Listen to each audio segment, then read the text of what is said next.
ರಾಜ್ಯ ರಾಜಧಾನಿ ಬೆಂಗಳೂರಿನಲ್ಲಿ ಇವತ್ತು ಆಡಳಿತಾರೂಢ ಕಾಂಗ್ರೆಸ್ ನಾಯಕರೇ ಪ್ರತಿಭಟನೆಗೆ ಇಳಿದಿದ್ರು. ಫ್ರೀಡಂ ಪಾರ್ಕ್ನಲ್ಲಿ ಮನ್ರೇಗಾ ಉಳಿಸಿ ಅಭಿಯಾನ ನಡೆಸಿದ ಕೈ ನಾಯಕರು ಕೇಂದ್ರದ ಜಿ ವಿರುದ್ಧ ಅಸಮಾಧಾನ ಹೊರಹಾಕಿದ್ರು. ಸಿಎಂ ಡಿಸಿಎಂ ರಾಜ್ಯ ಕಾಂಗ್ರೆಸ್ ಉಸ್ತುವಾರಿ ಸುರ್ಜೇವಾಲಾ ಸೇರಿದಂತೆ ಹಲವು ನಾಯಕರು ಈ ಅಭಿಯಾನದಲ್ಲಿ ಭಾಗಿಯಾದರು. ಕೈಗೆ ಕಪ್ಪು ಪಟ್ಟಿ ಕಟ್ಟಿಕೊಂಡು ಮನ್ರೇಗಾ ಹೆಸರು ಬದಲಿಸಿ ಜಿ ಹೆಸರು ಬದಲಾಯಿಸಿದ ಕೇಂದ್ರದ ವಿರುದ್ಧ ಪ್ರತಿಭಟನೆ ಮಾಡಿದ್ರು. ಅಲ್ಲದೆ ಫ್ರೀಡಂ ಪಾರ್ಕ್ನಿಂದ ಲೋಕಭವನ ಮುತ್ತಿಗೆಗೆ ಮುಂದಾದಾಗ ಪೊಲೀಸರು ಕಾಂಗ್ರೆಸ್ ಕಾರ್ಯಕರ್ತರಿಗೆ ತಡೆಯೊಡ್ಡಿದ್ರು. ಆಗ ನಮ್ಮನ್ನ ಲೋಕಭವನಕ್ಕೆ ತೆರಳೋದಕ್ಕೆ ಬಿಡಿ ಅಂತ ಕೂಗಾಡಿದ ಕಾರ್ಯಕರ್ತರು ಫ್ರೀಡಂ ಪಾರ್ಕ್ ಗೇಟ್ ಹತ್ತಿ ಮುನ್ನೋದಕ್ಕೆ ಯತ್ನಿಸಿದ್ರು. ಆಗ ಪೊಲೀಸರು ಕಾರ್ಯಕರ್ತರನ್ನ ವಶಕ್ಕೆ ಪಡೆದ್ರು. ಆ ಬಳಿಕ ಫ್ರೀಡಂ ಪಾರ್ಕ್ನಿಂದ ಬಿಎಂಟಿಸಿ ವರೆಗೆ ಕಾಂಗ್ರೆಸ್ ನಾಯಕರು ಬಸ್ನಲ್ಲಿ ಲೋಕಭವನಕ್ಕೆ ತೆರಳಿ ರಾಜ್ಯಪಾಲರನ್ನ ಭೇಟಿಯಾಗಿ ಮನ್ರೇಗಾ ಮರುಸ್ಥಾಪನೆಗೆ ಮನವಿಯನ್ನ ಮಾಡಿದ್ರು.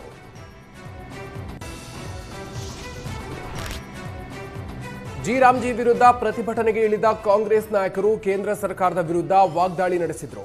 ಮೋದಿ ಸರ್ಕಾರ ಮನ್ರೇಗಾ ಯೋಜನೆ ಕೊಲೆ ಮಾಡಿದೆ ಅಂತ ರಾಜ್ಯ ಕಾಂಗ್ರೆಸ್ ಉಸ್ತುವಾರಿ ರಣದೀಪ್ ಸುರ್ಜೇವಾಲಾ ಕಿಡಿಕಾರಿದ್ರು. 11 ಕೋಟಿ ಕಾರ್ಮಿಕರ ಬದುಕು ಬೀದಿಗೆ ಬಿದ್ದಿದೆ. ಈ ಕಾರ್ಮಿಕರು ಈಗ ಎಲ್ಲಿಗೆ ಹೋಗಬೇಕು? ಅವರ ಕುಟುಂಬವನ್ನ ಯಾರು ಪೋಷಿಸ್ತಾರೆ ಅಂತ ಸುರ್ಜೇವಾಲಾ ಬಿಜೆಪಿ ನಾಯಕರಿಗೆ ಪ್ರಶ್ನಿಸಿದ್ರು. ಪ್ರಧಾನಿ ಮೋದಿ ಕಾರ್ಮಿಕರ ಕ್ಷಮೆ ಕೇಳಲೇಬೇಕು. ಆದಷ್ಟು ಬೇಗ ಜಿ ಕಾಯ್ದೆಯನ್ನ ಕೇಂದ್ರ ಹಿಂಪಡಿಬೇಕು ಅಂತ ಸುರ್ಜೇವಾಲಾ ಆಗ್ರಹಿಸಿದ್ರು. ಒಂದೆಡೆ ಕಾಂಗ್ರೆಸ್ನವರು ಕೇಂದ್ರದ ವಿರುದ್ಧ ಪ್ರತಿಭಟನೆ ನಡೆಸಿದ್ರೆ ಇತ್ತ ಬಿಜೆಪಿ ನಾಯಕರು ಕಾಂಗ್ರೆಸ್ ನಾಯಕರಿಗೆ ಟಕ್ಕರ್ ಕೊಟ್ಟರು. ರಾಜ್ಯಪಾಲರಿಗೆ ಅಗೌರವ ಅಂತ ವಿಧಾನಸೌಧದ ಗಾಂಧಿ ಪ್ರತಿಮೆ ಎದುರು ದೋಸ್ತಿ ನಾಯಕರು ಪ್ರತಿಭಟನೆ ಮಾಡಿದ್ರು. ವಿಪಕ್ಷ ನಾಯಕ ಆರ್ ಅಶೋಕ್ ನೇತೃತ್ವದಲ್ಲಿ ನಡೆದ ಪ್ರತಿಭಟನೆಯಲ್ಲಿ ಸರ್ಕಾರದ ವಿರುದ್ಧ ಆಕ್ರೋಶವನ್ನ ಹೊರಹಾಕಲಾಯಿತು. ಪ್ರತಿಭಟನೆಯಲ್ಲಿ ರಾಜ್ಯಾಧ್ಯಕ್ಷ ವಿಜಯೇಂದ್ರ ಸೇರಿ ಎಲ್ಲಾ ಮೈತ್ರಿ ಶಾಸಕರು ಭಾಗಿಯಾದರು.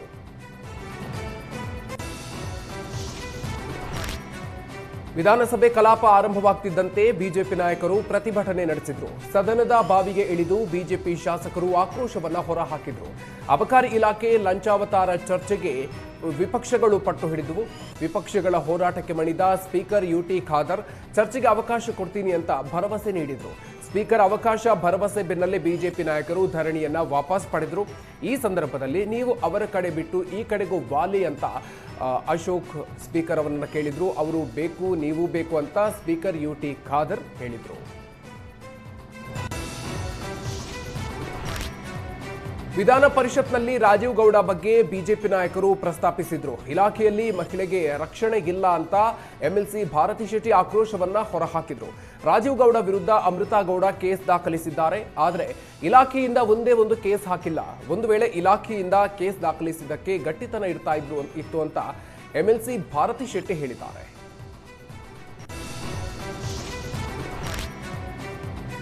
ಜೆಡಿಎಸ್ ಶಾಸಕಿ ಕರೆಮೆ ನಾಯ್ಕ್ಗೆ ಮರಳು ದಂಧೆಕೋರರು ಬೆದರಿಕೆ ಹಾಕಿದ ಬಗ್ಗೆಯೂ ವಿಧಾನಸಭೆಯಲ್ಲಿ ಪ್ರತಿಧ್ವನಿಸಿತು. ಅಕ್ರಮ ಮರಳು ದಂಧೆ ಮಡ್ಕ ಜೂಜು ಚಟುವಟಿಕೆಗಳಿಗೆ ಕಡಿವಾಣ ಹಾಕಿ ಅಂತ ಮತ್ತೆ ಶಾಸಕಿ ಮನವಿಯನ್ನ ಮಾಡಿದ್ರು. ನಾನು ಶಾಸಕಿ ಆದ್ಮೇಲೆ ನನ್ನ ಕ್ಷೇತ್ರದಲ್ಲಿ ಅಕ್ರಮ ಮರಳು ದಂಧೆಗೆ ಕಡಿವಾಣ ಹಾಕೋದಿಕ್ಕೆ ಆಗ್ತಿಲ್ಲ ಅಂತ ಅಸಹಾಯಕತೆಯನ್ನು ತೋಡ್ಕೊಂಡ್ರು. ಈ ವೇಳೆ ಕರೆಮ್ಮ ನಾಯಕ್ ಬೆಂಬಲಕ್ಕೆ ಸುರೇಶ್ ಬಾಬು ನಿಂತರು. ಜನಪ್ರತಿನಿಧಿಗಳಿಗೆ ಈ ರೀತಿಯಾದ್ರೆ ಸಾಮಾನ್ಯ ಜನರ ಪರಿಸ್ಥಿತಿ ಏನು ಅಂತ ಪ್ರಶ್ನಿಸಿದ್ರು. ಆಗ ನಿಮ್ಮ ರಕ್ಷಣೆಗೆ ನಾವಿದ್ದೀವಿ, ನಿಮಗೆ ಯಾವ ರೀತಿಯ ತೊಂದರೆ ಆಗದಂತೆ ನೋಡಿಕೊಳ್ಳುವ ಜವಾಬ್ದಾರಿ ನಮ್ಮದು ಅಂತ ಗೃಹ ಸಚಿವ ಪರಮೇಶ್ವರ್ ಉತ್ತರ ಕೊಟ್ಟರು.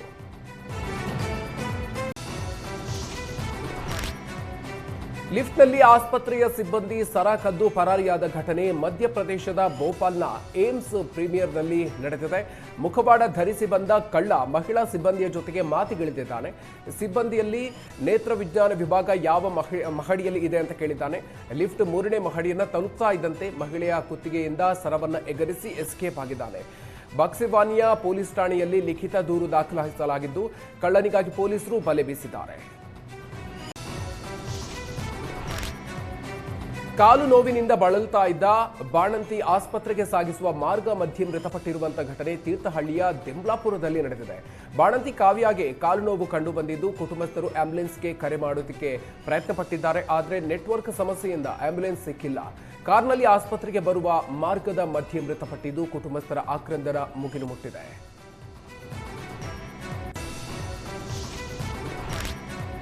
ಕಿರುತೆರೆ ನಟಿ ಕಾವ್ಯ ಗೌಡ ಕೌಟುಂಬಿಕ ಕಲಹ ಬೀದಿಗೆ ಬಿದ್ದಿದೆ.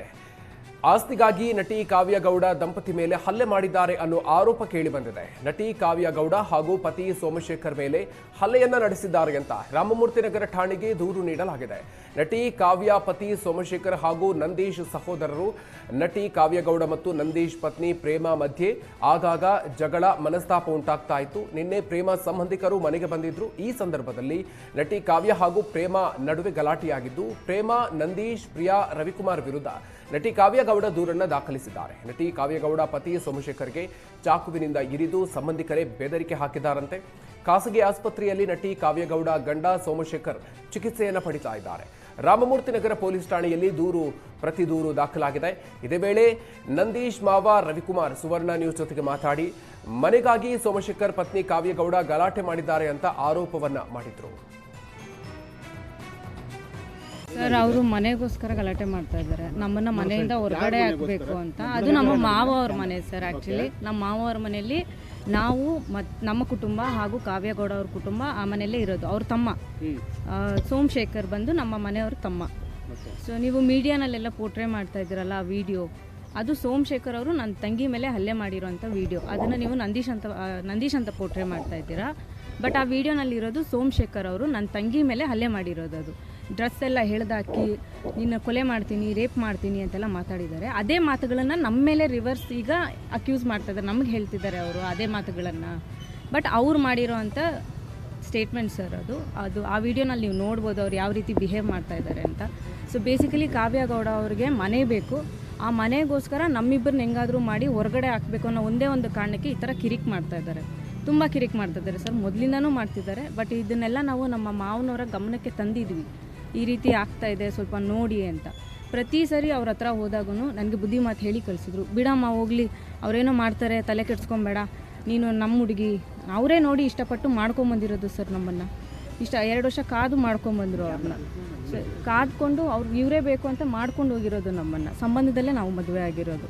ಸೊ ಆಗಿರಬೇಕಾದ್ರೆ ಅವ್ರು ಏನು ಹೇಳಿದ್ರು ನಾನು ಅದಕ್ಕೆ ಕೇಳಲೇಬೇಕು, ಅವ್ರ ತಲೆ ಬಾಗಲೇಬೇಕು, ಅವ್ರು ಹೇಳಿದ ಮಾತು ನಾನು ಕೇಳಲೇಬೇಕು. ಸೊ ಪ್ರತಿ ಸರಿ ನಾನು ಅವ್ರ ಹತ್ರ ಹೋದಾಗೂ ಸಮಾಧಾನಮ್ಮ, ತಾಳ್ಮೆ. ಒಂದೆಡೆ ಚಿನ್ನದ ಬೆಲೆ ಗಗನಕ್ಕೇರಿದೆ, ಮತ್ತೊಂದೆಡೆ ಖದೀಮರು ಬಂಗಾರದ ಮೇಲೆ ಕಣ್ಣಿಟ್ಟಿದ್ದಾರೆ. ವಿಜಯಪುರ ಜಿಲ್ಲೆಯ ಚಡಚಣ ತಾಲೂಕಿನ ಹಲಸಂಗಿ ಗ್ರಾಮದಲ್ಲಿ ಪಿಸ್ತೂಲ್ ತೋರಿಸಿ ಚಿನ್ನದ ಅಂಗಡಿಯಲ್ಲಿ ದರೋಡೆ ಮಾಡಲಾಗಿದೆ. ಕಂಟ್ರಿಮೇಡ್ ಪಿಸ್ತೂಲ್ ಅನ್ನು ತೋರಿಸಿ 100 ಗ್ರಾಂ ಚಿನ್ನವನ್ನ ಖದೀಮರು ದೋಚಿದ್ದಾರೆ. ಹೆಲ್ಮೆಟ್ ಜಾಕೆಟ್ ಧರಿಸಿ ಬಂದಿದ್ದಂತಹ ದರೋಡೆಕೋರರು ಮಹಾರುದ್ರ ಕಂಚಗಾರರ ಚಿನ್ನದ ಅಂಗಡಿಯಲ್ಲಿ ಚಿನ್ನವನ್ನ ಕದ್ದು ಎಸ್ಕೇಪ್ ಆಗಿದ್ದಾರೆ. ಖದೀಮರು ಗಾಳಿಯಲ್ಲಿ 2 ಸುತ್ತು ಗುಂಡು ಹಾರಿಸಿದಾಗ ಆತ್ಮಲಿಂಗ ಹೋಗಾರ್ ಎಂಬ ಯುವಕನ ಬಲಗಾಲಿಗೆ ಗುಂಡು ತಗುಲಿದೆ. ಚಿನ್ನ ಕದ್ದ ಖದೀಮರು ಮಹಾರಾಷ್ಟ್ರದತ್ತ ಪ್ರಯಾಣವನ್ನು ಬೆಳೆಸಿದ್ದು ಆರೋಪಿಗಳಿಗಾಗಿ ಪೊಲೀಸರು ಬಲೆ ಬೀಸಿದ್ದಾರೆ. ಘಟನೆ ಬಗ್ಗೆ ಅಂಗಡಿ ಮಾಲೀಕ ಸುವರ್ಣ ನ್ಯೂಸ್ ಬಳಿ ಹೇಳಿ ಕಣ್ಣೀರು ಹಾಕಿದ್ರು. ದರೋಡೆಕೋರರು ಸ್ಥಳೀಯ ಕನ್ನಡ ಭಾಷೆಯಲ್ಲೇ ಮಾತಾಡ್ತಾ ಇದ್ರು. ಸಾಲ ಸೋಲ ಮಾಡಿ ಚಿನ್ನದ ಅಂಗಡಿ ಇಟ್ಟಿದ್ವಿ, ನ್ಯಾಯ ಕೊಡಿ, ಎಲ್ಲ ಬಂಗಾರ ಹೊತ್ತೊಯ್ದಿದ್ದಾರೆ, ಆದಷ್ಟು ಬೇಗ ನಮಗೆ ನ್ಯಾಯ ಕೊಡಿಸಿ ಅಂತ ಮನವಿ ಮಾಡಿಕೊಂಡಿದ್ದಾರೆ. 3 ಗಂಟೆ 30 ಸುಮಾರು ಬಂದಿರು ಸರ್. ಇಲ್ಲಿ ಬೈಕ್ ಇಲ್ಲಿ ತರ್ಬಿಸಿ ಬಂದ್ರು ಸರ್. ಒಳಗೆ ಬಂದು ಮಾಸ್ಕ್ ಸಂಪೂರ್ಣ ಮುಸುಕ ಹಾಕೊಂಡಿದ್ರು ಸರ್. ಹೆಲ್ಮೆಟ್ ಹಾಕಿದ್ರು. ಬಂದು ಪಿಸ್ತೂಲ್ ನಾನು ಪಿಸ್ತೂಲ್ ತೋರಿಸ್ಬಿಟ್ಟು ಸರ್. ಆಮೇಲೆ ಒಳಗೆ ತೆಗೆದು ಕೊಡಕ್ಕೆ ಹಿಡಿದ್ರೆ ಇಲ್ಲ ಸರ್. ಇದ್ರಿಗೆ ಅಚ್ಚಿಗೆ ಸೈಡ್ ಇದ್ದಾರೆ ಸರ್. ಇಲ್ಲಿ ಇದ್ರಿಗೆ ಕೌಂಟರ್ ಸೆಂಟ್ರ್ ಅಷ್ಟೇ, ಕೌಂಟರ್ ಅಷ್ಟೇ ಎಲ್ಲ ತೆಗೆದು ಕೊಡಕ್ಕೆ ಹೇಳಿದ್ರು ಸರ್. ಸುಮಾರು 350 ಗ್ರಾಮ್ ಆಭರಣ ರೀ, ಬಂಗಾರ ಆಭರಣ ರೀ, 1.5 kg ಬೆಳ್ಳಿ ಆಭರಣ ಎಲ್ಲ ಸರ್. ಟ್ರೇ ಇದ್ದು ಸರ್. ಟ್ರೇನ ಸ್ಲೋ ತೆಗೆದ್ರು ಎಲ್ಲ ಬೇಗ ತೆಗೆದಿಲ್ಲ ಶೂಟ್ ಮಾಡ್ತೇವೆ ಅಂತ ಹೇಳಿದ್ರು ಸರ್. ಅಲ್ಲಿ ಜಸ್ಟ್ ಒಬ್ಬರು ನಿಂತು ನೋಡತ್ತರ ಅವ್ರಿಗೆ ಸುತ್ತ ಫೈರ್ ಮಾಡಲ್ಲ, ಫೈರಿಂಗ್ ಮಾಡಿದ್ರು ಸರ್. ಒಂದು ಗಾಡಿ ಒಂದು ಹುಡುಗ ತಾಗಿದ್ದಾರೆ ಸರ್. ಏನು ಮಾಡ್ತೀರಿ ಪೊಲೀಸ್ ಇಲಾಖೆಗೆ? ನೀನು ಪೊಲೀಸರೆಲ್ಲ ಬಂದ್ರೆ ಏನು ಹೇಳಿದ್ರು? ಎಲ್ಲ ಸರ್ ಎಲ್ಲ ಕವರ್ ಮಾಡಿ ಕೊಡ್ತು ಅಂತ ಹೇಳ್ಯಾರ ಸರ್. ಹಿಡಿದು ನಮ್ಗೆ ಕೊಡ್ತು ಅಂತ ಹೇಳ್ಯಾರ ಸರ್. ಭರವಸೆ ಕೊಟ್ಟಾರ. ರಾಜ್ಯದಲ್ಲಿ 7 ವರ್ಷದ ನಂತರ ಆರ್ಟಿಇ ಜಾರಿಗೆ ಶಿಕ್ಷಣ ಇಲಾಖೆ ಚಿಂತನೆ ನಡೆಸಿದೆ. ಆರ್ಟಿಇ ಜಾರಿಗೆ ಮಾಡುವಂತೆ ಸುಪ್ರೀಂ ಕೋರ್ಟ್ ಸೂಚಿಸಿದ್ದು, ಆರ್ಟಿಇ ಇಲ್ಲದೆ 1.5 ಲಕ್ಷ ಮಕ್ಕಳು ಶಿಕ್ಷಣದಿಂದ ವಂಚಿತರಾಗ್ತಾ ಇದ್ದಾರಂತೆ. ಸೊ ಆರ್ಟಿಇ ಅಡಿ ಖಾಸಗಿ ಶಾಲೆಗಳಲ್ಲಿ 25% ಸೀಟು ಮೀಸಲಿಡಲಾಗ್ತಾ ಇದೆ. ಆರ್ಟಿಇ ಅಡಿ ಶಿಕ್ಷಣ ಪಡೆಯೋದ್ರಲ್ಲಿ ಕರ್ನಾಟಕ ಮೊದಲ ಸ್ಥಾನ ಪಡೆದಿತ್ತು. ಆದರೆ ಈಗ ಶಾಲೆಗಳಲ್ಲಿ ಮತ್ತೆ ಆರ್ಟಿಇ ಮರು ಜಾರಿ ಮಾಡೋದಕ್ಕೆ ಶಿಕ್ಷಣ ಇಲಾಖೆ ಮುಂದಾಗಿದ್ದು, ಶಿಕ್ಷಣ ಇಲಾಖೆ ಅಧಿಕಾರಿಗಳು ಸಭೆ ನಡೆಸಿ ಚರ್ಚಿಸಿದ್ದಾರೆ. ಆರ್ಟಿಇಯಲ್ಲಿ ಸೇರ್ಕೊಂಡಂತ ವಿದ್ಯಾರ್ಥಿಗಳು ಎಲ್ಲವೂ ಕೂಡ ಖಾಸಗಿ ಶಾಲೆಯಿಂದ ಈ ವರ್ಷ ಹೊರಗೆ ಹೋಗ್ತಾ ಇದ್ದಾವೆ. ಅಂದ್ರೆ ಅವರ ಶಿಕ್ಷಣ ಮುಗಿತಾ ಬಂದಿದೆ. 8ನೇ ತರಗತಿವರೆಗೂ ಅದು ಆರ್ಟಿಇ ಸೀಟನ್ನು ಕೊಡ್ತಿದ್ರು ಖಾಸಗಿ ಶಾಲೆಯಲ್ಲಿ. ಪುನಃ ಅದು ಮರು ಜಾರಿಗೊಳಿಸಬೇಕು ಅಂತ ಹೇಳ್ಬಿಟ್ಟು ನಾವು ಸುಪ್ರೀಂ ಕೋರ್ಟಲ್ಲಿ ಅರ್ಜಿ ಸಲ್ಲಿಸಿದ್ದೀವಿ. ಈಗ ಮೊನ್ನೆ ಒಂದು ಜಡ್ಜ್ಮೆಂಟ್ ಬಂತು ಮಹಾರಾಷ್ಟ್ರ ಕೇಸಿನ ವಿಚಾರದಲ್ಲಿ. ಅಲ್ಲಿ ಆ ವಿಚಾರಕ್ಕೂ ಕೂಡ ಅವರು ಇಡೀ ದೇಶಕ್ಕೆ ಅನ್ವಯ ಆಗುವಂತೆ ಒಬ್ಬರ ಅಧಿಕಾರಿಯನ್ನು, ಉನ್ನತಾಧಿಕಾರಿಯನ್ನು ನೇಮಕ ಮಾಡಬೇಕು ಪ್ರತಿ ರಾಜ್ಯದಲ್ಲೂ ಕೂಡ.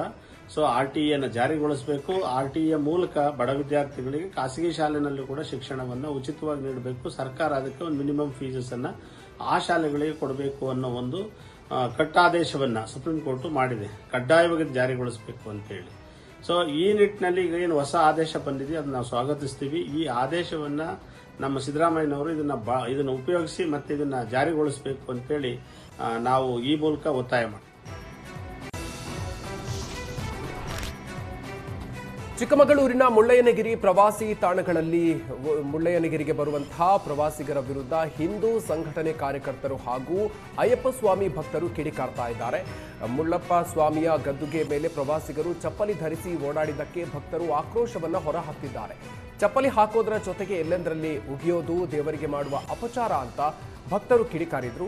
ಧಾರ್ಮಿಕ ಭಾವನೆಯ ಜೊತೆಗೆ ಹುಡುಗಾಟವಾಡೋದು ಸರಿಯಲ್ಲ. ತೀರ್ಥಕ್ಷೇತ್ರವನ್ನ ಪ್ರವಾಸಿ ತಾಣದಂತೆ ಭಾವಿಸಿ ಮಲಿನ ಅಪವಿತ್ರ ಮಾಡೋದನ್ನ ಸಹಿಸೋದಿಕ್ಕೆ ಸಾಧ್ಯವಾಗದು. ನೈತಿಕ ಪೊಲೀಸ್ ಗಿರಿ ಅಂತ ಹಣೆಪಟ್ಟಿ ಕಟ್ಟಿದ್ರೂ ಅಡ್ಡಿ ಇಲ್ಲ ಅಂತ ಹಿಂದೂ ಸಂಘಟನೆ ಕಾರ್ಯಕರ್ತರು ಹೋರಾಟದ ಎಚ್ಚರಿಕೆಯನ್ನು ಕೊಟ್ಟರು.